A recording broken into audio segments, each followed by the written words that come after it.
Welcome दोस्तों। आज हम बात करने वाले हैं डीएनए के बारे में। जैसा कि आपने सुना होगा डीएनए के बारे में, किसी फिल्मों में सुना होगा या आपने कभी सीरियलों में सुना होगा कि डीएनए टेस्टिंग कराई जा रही है। यानी किसी के माता पिता का बच्चा किसी मेले में खो गया है, बाद में मिलता है और उसकी टेस्टिंग करा के पता लगता है कि ये तो इनका ही बच्चा है। या किसी भी पीड़िता का रेप हुआ हो और उसे जो भी सस्पेक्ट है उसका डीएनए टेस्टिंग पता लगाकर उसको लगाया जाता है कि ये दोषी है या नहीं है। चलो आप बात करते हैं डीएनए के बारे में। डीएनए है क्या? डीएनए की फुल फॉर्म है डीऑक्सी राइबो न्यूक्लिक एसिड है। यानी इसकी फुल फॉर्म कभी कभार पूछी जाती है कि डीएनए है क्या। और डीएनए आपको पता होगा कि डीएनए न्यूक्लियस के अंदर प्रेजेंट होता है। यानी न्यूक्लियस होता है सेल के अंदर। और आपको पता है कि मनुष्य में जो सेल है वो असंख्य में होता है और हर सेल में न्यूक्लियस होता है और हर न्यूक्लियस में आरएनए और डीएनए मौजूद होता है। यानी डीएनए की मैंने फुल फॉर्म बताई आपको, डीऑक्सी राइबो न्यूक्लिक एसिड होता है और आरएनए की होती है राइबो न्यूक्लिक एसिड होता है। हम सिर्फ आज बात करेंगे डीएनए के बारे में, आरएनए के बारे में कभी और दिन बात करेंगे। तो डीएनए किस में होता है? डीएनए होता है, आपको बताया, न्यूक्लियस में होता है और न्यूक्लियस होता है सेल में। और जो डीएनए हो गया क्रोमोसोम के अंदर प्रेजेंट होता है। आपने क्रोमोसोम की स्ट्रक्चर तो देखी होगी। यानी हर मनुष्य में जो क्रोमोसोम होता है वो 46 होता है। यानी 46XX भी हो सकता है, 46XY भी हो सकता है। यानी 46XX यानी इसमें लड़की पैदा होती है और 46XY में मेल पैदा होता है। ये होता है। सबसे पहले आपको दिखा देता हूँ कि क्रोमोसोम की स्ट्रक्चर क्या है।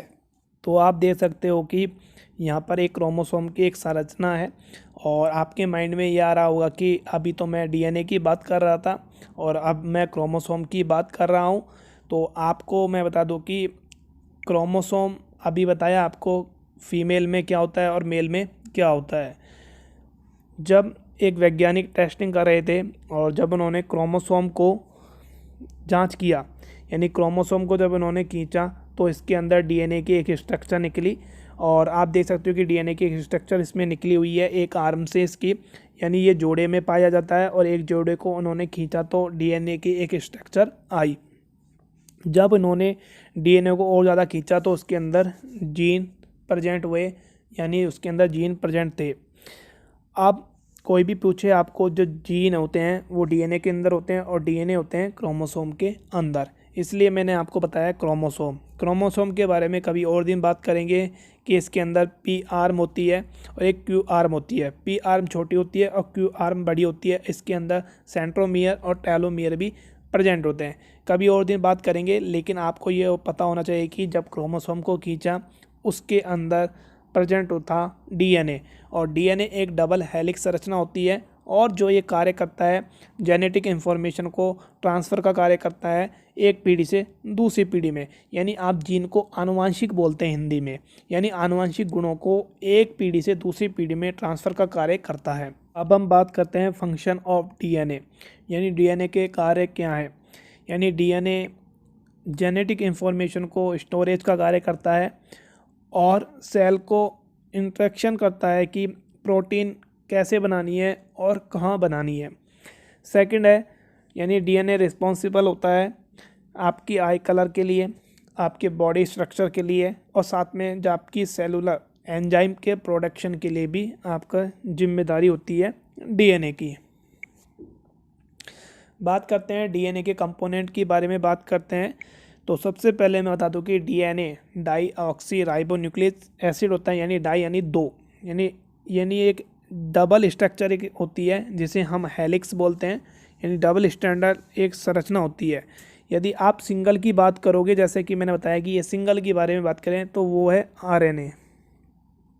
और आरएनए भी न्यूक्लियस में प्रेजेंट होता है। यदि इसको डबल कर दें तो इसे बोलते हैं डीएनए। यानी डबल स्टैंडर्ड एक स्ट्रक्चर होती है, इसे डीएनए बोला जाता है। कभी और दिन बात करें डीएनए के बारे में। तो आपको पता है कि डबल एक स्ट्रक्चर होती है। ये डबल स्ट्रक्चर आपको मैंने बता दिया। और ये डबल स्ट्रक्चर आप देख रहे हो कि ये जो घुमाव आ रहे हैं, ये जो घुमाव आ रहे हैं उसे बोलते हैं न्यूक्लियोटाइड। क्या बोलते हैं? न्यूक्लियोटाइड। जो ये न्यूक्लियोटाइड है दोनों मिलते हैं उसे बोलते हैं क्रोमेटिन, क्रोमेटिन बोलते हैं। यानी इसके अंदर कंपोनेंट की बात करें तो कंपोनेंट इसके अंदर जो आप देख सकते हो कि न्यूक्लियोटाइड है, न्यूक्लियोटाइड बने होते हैं 3 प्रकार से। एक तो शुगर से बने होते हैं, फॉस्फेट से बने होते हैं और नाइट्रोजन बेस से बने होते हैं।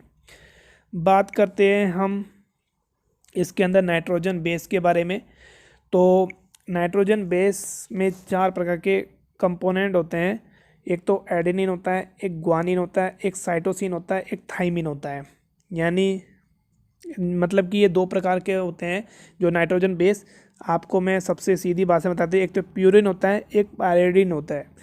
प्यूरिन के अंदर होता है ए और जी, पायरिडिन के अंदर होता है सी और टी। यानी ये दोनों मिले होते हैं, जो आपकी डबल हेलिक्स स्ट्रक्चर है उसके अंदर दोनों मिले होते हैं और दोनों के अंदर हाइड्रोजन बॉन्ड होते हैं। यानी ए जी के अंदर होता है डबल बॉन्ड और जी टी के बगल में होता है ट्रिपल बॉन्ड हाइड्रोजन के। जैसा कि आप देख सकते हो ये स्ट्रक्चर में, न्यूक्लियोटाइड की स्ट्रक्चर में, यानी ए और टी ये हुए दोनों नाइट्रोजन बेस, और जी और सी के अंदर है ट्रिपल हाइड्रोजन बॉन्ड। ये होती है इसके अंदर स्ट्रक्चर के अंदर ये नाइट्रोजन बेस। यदि हम आरएनए की बात करें, आरएनए का थोड़ा सा डिफरेंस है, उसके अंदर यूरेसिल प्रेजेंट होता है तो यू आ जाता है, तो ए यू आ जाएगा और दोनों सेम होगा। ये स्ट्रक्चर सेम रहती है उसके अंदर भी, कभी और दिन बात करेंगे इसके बारे में भी। स्ट्रक्चर ऑफ डीएनए, इसके अंदर फास्फेट ग्रुप होता है और डीऑक्सीराइबो शुगर होती है। शुगर के बारे में हम बात कर रहे थे इसके अंदर, जैसे कि आपने देख सकते हो कि 3 स्ट्रक्चर थे। शुगर के बारे में बात करें तो शुगर है इसके अंदर, हमने बताया कि शुगर होगी डाईऑक्सीराइबो न्यूक्लियस, यानी डाई, यानी इसके अंदर शुगर होगी डाईऑक्सीराइबो। और आरएनए के अंदर होती है राइबोसोम शुगर होती है, राइबो शुगर होती है। ये आपको ध्यान रखना है। स्ट्रक्चर के बारे में और बात करते हैं कि ये इसकी बैकबोन होती है यानी डीएनए की, और इसके अंदर नाइट्रोजन बेस होते हैं वो आपको बता दिए। इसके अंदर 4 होते हैं, एडेनिन, ग्वानिन, साइटोसिन और थाइमिन। ये आपके जो है स्ट्रक्चर आपके हो गए। और इनके अंदर आपको डबल बॉन्ड भी बता दिया कि कौन से के अंदर डबल हाइड्रोजन बॉन्ड होते हैं और किसके अंदर ट्रिपल हाइड्रोजन बॉन्ड होते हैं नाइट्रोजन बेस के अंदर। और आपको ये भी बता दिया कि ये ट्विस्टेड लैडर होता है, इसे डबल हेलिक्स बोलते हैं, डबल स्टैंडर्ड होती है।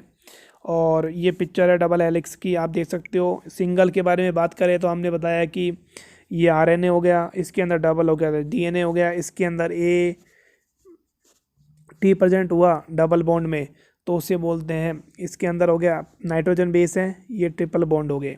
ये आपको ध्यान रखने हैं। और आरएनए के बारे में कभी और बात करेंगे। और इतना ही था आज के लिए। जैसे कि इसके अंदर आप देख सकते हो कि डीएनए के विच पेयर, वो आपको सब में बता दिया कि ए और टी दोनों जुड़ते हैं, जी सी दोनों जुड़ते हैं इसके अंदर हेलिक्स के अंदर। ये कॉम्प्लीमेंट्री बेसिस पेयर होते हैं और इनके अंदर हाइड्रोजन बॉन्ड होते हैं, ये भी आपको मैंने बता दिया। और ये क्रोमोसोम के स्ट्रक्चर बता दिया। तो डीएनए के बारे में यही था। तो डीएनए के क्या इसकी फुल फॉर्म होती है, फंक्शन इसके क्या है, स्ट्रक्चर क्या है, ये तीनों बारे में मैंने आपको बता दिया। तो आई होप वीडियो पसंद आई हो। वीडियो पसंद आए इसे लाइक करें, कमेंट करें, शेयर करें और चैनल को सब्सक्राइब जरूर करें ताकि ऐसी इन्फॉर्मेशन वीडियो आपको समय समय पर प्राप्त हो। जय हिंद, धन्यवाद दोस्तों।